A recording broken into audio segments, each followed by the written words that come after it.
Hey everyone! Welcome back to the channel. Today we have reached the final part of our Snake and Ladder game series.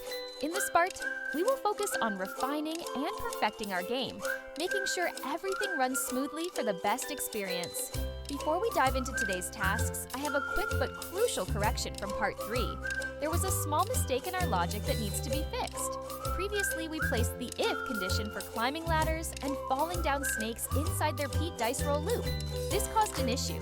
Whenever a ladder appeared, the sprite would climb it immediately without properly finishing its movement. But what we actually need is for the sprite to first move to its new position after rolling the dice, and then check if a ladder is present at that position. To fix this, take the if block that checks for ladders and snakes out of the repeat dice roll loop. Instead, place it after the sprite moves to its new position. This way, the sprite will move according to the dice roll first, and only then check if it lands on a ladder or a snake. Make sure to update this in your project, as it ensures the game works correctly. Now, let's move on to fixing the winning screen to make it look cleaner and more polished. Right now, once a penguin reaches 100, the backdrop is messy with ladders, snakes, 2 penguins, and the "You win" message all appearing at once. So, let's arrange everything properly. Step 1. Hiding unnecessary sprites after winning first. We need to check when a penguin reaches the winning position. Let's take the blue penguin as an example. When the blue penguin wins, it broadcasts a blue win message. To clean up the screen, we will add the "When I receive blue win" event to all unnecessary sprites. This includes snakes, ladders, and the other penguin. Inside this event, add the hide block so that these sprites disappear when a player wins.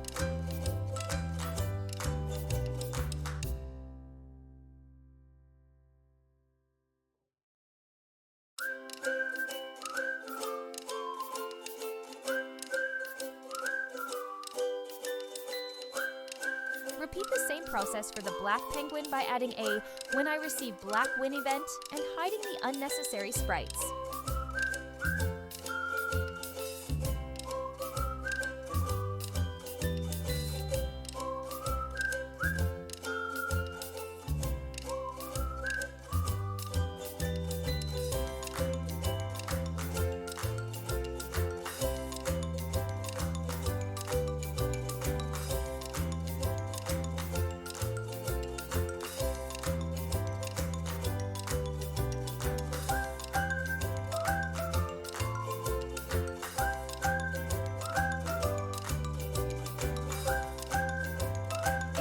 Both penguins staying on the board, we'll make only the winning penguin visible in the center of the screen.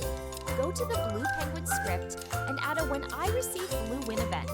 Inside this event, move the penguin to the center of the screen using go to X, 0Y, 0, or any suitable position.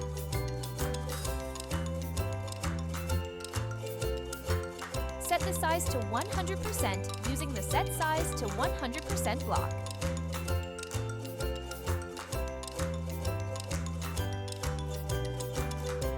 Add the show block to make sure the penguin appears clearly.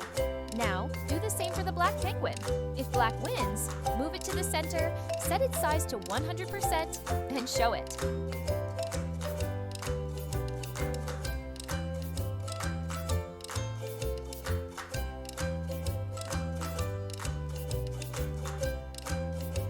If blue wins, hide the black penguin by adding the hide block. This way, only the winning penguin will be displayed in the center of the screen. Sounds great, right? Resetting everything at the start now, let's test the game. Oops! The penguin looks too big on the board after restarting. That's because we set its size to 100% for the winning screen, but we forgot to reset it at the start of the game. To fix this, go to the green flag clicked event. Add set size to 25% for both penguins so that they return to normal size when the game starts. Also, add the show block to ensure they reappear after being hidden in the winning screen. But wait, where are our snakes and ladders? They disappeared. That's because we hid them for the winning screen, but we forgot to show them when the game restarts. To fix this, for each snake and ladder sprite, add a "When green flag clicked" event. Inside that event, add the show block. Now, the ladders and snakes will appear correctly.